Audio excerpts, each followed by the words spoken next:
Hai hai hai, selamat datang di channel kami. Teman-teman, seiring berjalannya waktu, kemajuan teknologi dan globalisasi semakin berkembang pesat.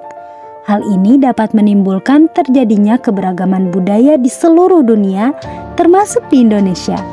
Keberagaman ini berdampak pada berbagai bidang, termasuk bidang kesehatan. Setiap pasien yang kita tangani pasti memiliki latar belakang kebudayaan yang berbeda. Tugas kita sebagai perawat adalah mengkaji pasien secara menyeluruh, termasuk mengkaji latar belakang budaya.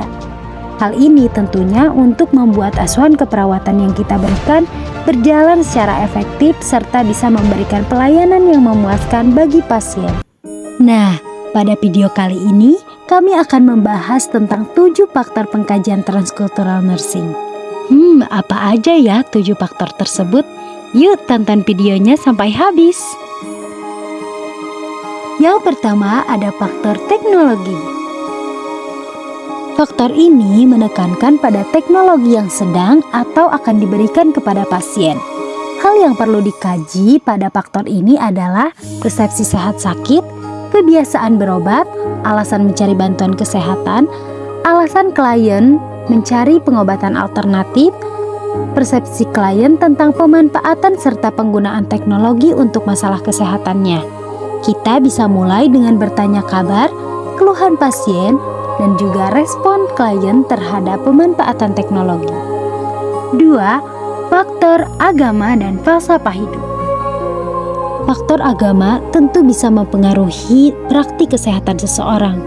Yang perlu dikaji dalam hal ini adalah kita bisa menanyakan agama yang dianut klien, status pernikahan klien, dan adakah kebiasaan agama yang berdampak positif bagi kesehatan klien. Yang ketiga, faktor sosial dan keterikatan keluarga. Dalam faktor ini, kita bisa mengkaji identitas pasien seperti nama pasien, jenis kelamin pasien, tempat tanggal lahir pasien, dan siapa yang berperan dalam pengambilan keputusan di keluarga pasien. 4. Faktor nilai-nilai budaya dan gaya hidup. Faktor ini bisa membantu perawat untuk berkomunikasi secara efektif dengan pasien seperti mengetahui bahasa yang digunakan pasien dan menjalin trust dengan pasien.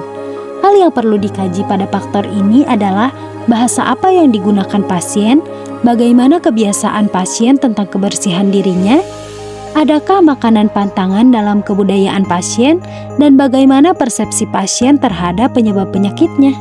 5. Faktor kebijakan dan peraturan yang berlaku. Pengkajian ini dapat mengukur dan mengetahui seberapa taat pasien pada kebijakan atau aturan yang berlaku. Hal yang perlu dikaji yaitu berapa anggota keluarga yang boleh mengunjungi pasien, bagaimana cara pasien membiayai pengobatannya, dan jam berapa biasanya pasien dikunjungi. 6. Faktor ekonomi. Nah, hal yang perlu dikaji dalam faktor ini adalah dengan menanyakan apa pekerjaan pasien, berapa penghasilannya, dan apakah klien memiliki asuransi kesehatan atau semacamnya. 7. Faktor pendidikan.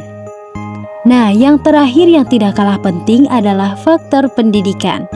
Faktor ini bisa membantu mengukur bagaimana tingkat berpikir pasien terhadap setiap asuhan keperawatan yang diberikan. Hal yang perlu dikaji dalam faktor ini adalah apa tingkat pendidikan terakhir pasien, serta jenis pendidikan pasien, bagaimana pasien mencari informasi untuk pembelajaran, dan bagaimana pengetahuan pasien tentang sehat sakit.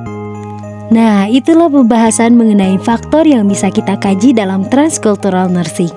Gimana? Sekarang udah paham kan? Tugas kita sebagai seorang perawat adalah memberikan asuhan keperawatan yang efektif termasuk dalam pengkajian. Teman-teman, sekian dulu ya video dari kami. Eits, jangan lupa dukung kami dengan klik tombol subscribe, komen, dan jangan lupa aktifkan lonceng notifikasi agar kamu tahu kalau kami upload video baru. Thanks for watching.